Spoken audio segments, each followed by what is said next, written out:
सोने के झूलों में झूलने वाली, महलों में रहकर सब पर अपना हुक्म चलाने वाली गोरी शेरनी को आखिर क्यों 2 वक्त का भोजन भी छीन छीन कर खाना पड़ गया। रघुबीर नाम का वो राजा जिसकी कई मुल्कों पर हुकूमत थी, उसकी दौलत, धन और अमीरत का डग्गा हर शहर, हर मुल्क और हर गांव में बसता था।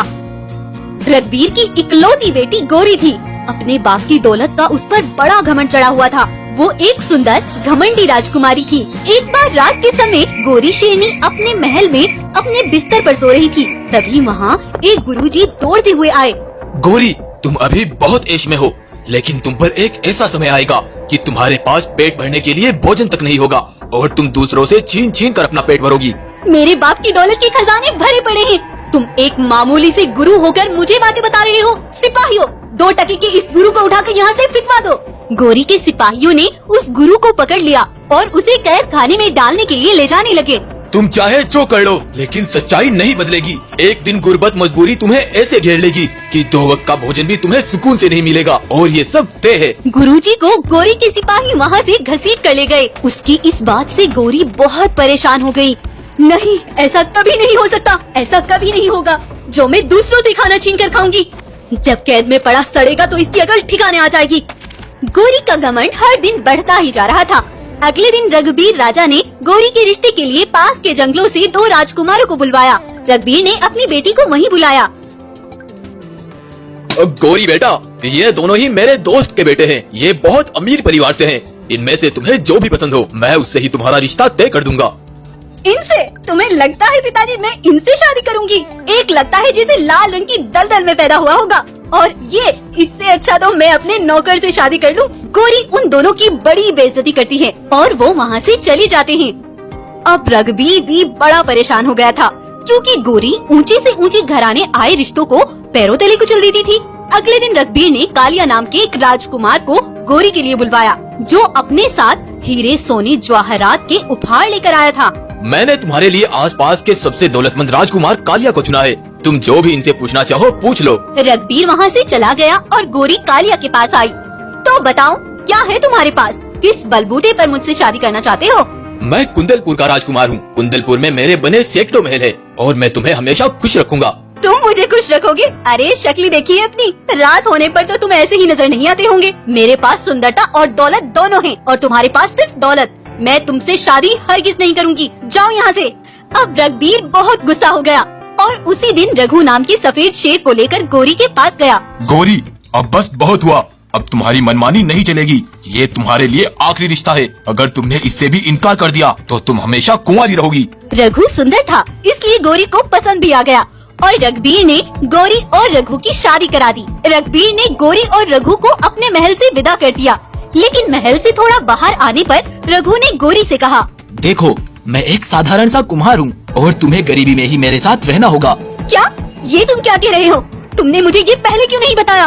तुम्हारे पिता मेरे बारे में सब जानते हैं और अब तुम्हें मेरे साथ ही रहना होगा। गोरी वहाँ से भागने लगी, लेकिन तब तक महल का द्वार बंद कर दिया गया था। शादी के बाद तुम मेरे साथ रहोगी, ये बात रघुबीर महाराज से तय हो चुकी है।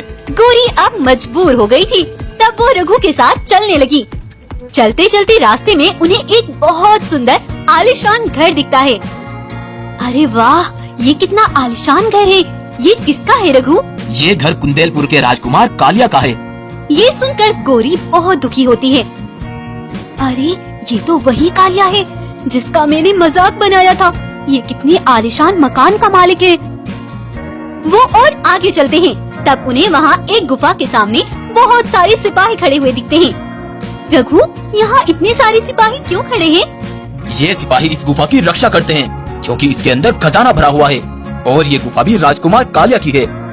मैं भी कितनी बड़ी मूर्ख हूँ। अगर मैं पिताजी की बात मानकर कालिया से शादी कर लेती तो मुझे रघु के साथ धक्के खाने की जरूरत नहीं पड़ती। रघु पैदल ही गोरी को अपने जंगल तक ले आया। ये किसका घर है रघु? ये मेरा घर है और आज से तुम भी यहीं रहोगी। मैं एक कुम्हार हूँ, घड़े बनाकर बेचता हूँ। तुम्हें भी अब यही काम करके अपना पेट भरना होगा। अगले ही दिन रघु एक बग्गी में मिट्टी भर कर लाता है और गोरी से कहता है, इस मिट्टी से अब तुम्हें घड़े बनाने हैं और बाजार में बेच कर आना है, तभी तुम अपना भोजन कर पाओगी। गोरी बड़ी मेहनत से मिट्टी से छोटे बड़े बर्तन तैयार कर लेती है और उन बर्तनों को लेकर बीच बाजार में बेचने के लिए खड़ी हो जाती है। तब वहाँ एक सिपाही आता है और उसके सारे घड़ों पर लात मारकर गिरा देता है। तुम जानती नहीं, ये बाजार कालिया महाराज का है और वो थोड़ी ही देर में यहाँ आने वाले हैं। हटाओ ये सब यहाँ से।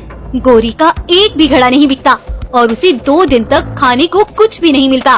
तब वो तेजी से भागती हुई जाती है और एक रेड़ी पर लगे ताजे मांस के टुकड़े को उठाकर वहाँ से भाग जाती है। तेज भूख में उसे खाने लगती है। उस भोजन को खाते हुए गौरी को गुरुजी की कही वो बात याद आ जाती है। तुम पर एक ऐसा समय आएगा कि तुम्हारे पास पेट भरने के लिए भोजन तक नहीं होगा और तुम दूसरों से छीन छीन कर अपना पेट भरोगी। और वो रोने लगती है। वो भागती हुई अपने जंगल उसी गुरु के पास जाती है। तुमने जो कहा था वो सच हो गया गुरुजी। मैं जिस घमंड में चूर होकर सबका अपमान करती थी, आज एक वक्त के भोजन को तरस रही हूँ। लेकिन तुम ये सब कैसे जानते थे गुरुजी? अमावस्या की रात में मुझे एक सपना आया था कि तुम बहुत जल्द ही बहुत गरीब हो जाओगी और मेरा सपना सच हुआ। लेकिन गुरुजी, क्या इसे बदला नहीं जा सकता? गौरी बेटा, तुमने उस दिन भी मेरी पूरी बात ध्यान से नहीं सुनी थी। तुम उदास मत हो, बहुत जल्द ही ये समय चला जाएगा और तुम एक बार फिर से दौलतमंद और अमीर हो जाओगी। गौरी शेरनी ने गुरुजी को उस कैद खाने से निकाल दिया और अपने पिता के महल से निकलकर अपने पति के घर आ गई। अरे गौरी, कहाँ चली गई थी? तुम्हारे लिए एक खुशखबरी है। पास के जंगल के राजकुमार ने तुम्हें काम के लिए बुलवाया है। अब तुम्हें मिट्टी के बर्तन बनाने की जरूरत नहीं पड़ेगी। ये खबर सुनकर गौरी बहुत खुश हो गई और रघु ने जिस पते पर काम बताया था वहीं चली गई। लेकिन उसने देखा ये तो वही राजकुमार कालिया था जिसको गौरी ने उसके रंग का मजाक उड़ाकर ठुकरा दिया था। हैरान मत हो गौरी, ये तुम्हारे घमंड का ही नतीजा है। तुम यहाँ काम की तलाश में आई हो ना, तो आज से तुम्हें मेरी इस पूरी हवेली की सफाई करनी पड़ेगी, जिसके लिए मैं रोज तुम्हें 5 सोने के सिक्के दे दूंगा। मैं 2 दिन तक भूख बर्दाश्त नहीं कर सकती। मैं इस काम के लिए तैयार हूँ। मैं जो जानना चाहता था उसका जवाब मुझे मिल गया। तुम्हें कुछ बताना है? आओ अंदर आ जाओ। कालिया गौरी को अपने घर अंदर ले गया। जब तुमने मुझसे शादी करने के लिए इनकार कर दिया था तो मैं तुम्हारे जंगल के पिछले वाले द्वार से लौट रहा था। तभी भागते हुए तुम्हारे पिता मेरे पास आए। बेटा, तुम्हारा व्यवहार मुझे बहुत पसंद आया। मेरी बेटी को अपनी दौलत का बड़ा घमंड है, लेकिन अब तुम्हें ही उसका घमंड तोड़ना होगा। ये सफेद शेर की खाल पहन लो ताकि तुम सुंदर लगो, और उससे शादी करने के लिए तुम्हें गरीब भी बनना पड़ेगा। गरीब? मगर क्यों? जब वो मेहनत करके अपना पेट भरेगी तो उसका सारा घमंड टूट जाएगा। तुम्हें झोपड़ी में रखने वाला और तुमसे मटके बनवाकर मेहनत करवाने वाला वे रघु कोई और नहीं, मैं ही था, और तुम्हारी शादी मुझसे ही हुई है। गौरी ने जब ये सुना तो वो बहुत खुश हो गई। तो गुरुजी की कही बात सच हो गई। अब मैं फिर से सुकून से जी पाऊंगी और कभी घमंड नहीं करूंगी। इस तरह गौरी का घमंड टूट गया और वो कालिया के साथ हर महीने गरीबों में फल, भोजन और सोना दान करने लगी। गौरी अब घमंडी राजकुमारी से एक समझदार और दयालु राजकुमारी बन चुकी थी। तो दोस्तों, ये कहानी आपको कैसी लगी हमें कमेंट करके जरूर बताएं। कहानी पसंद आई हो तो इसको लाइक, शेयर और सब्सक्राइब करना ना भूलें।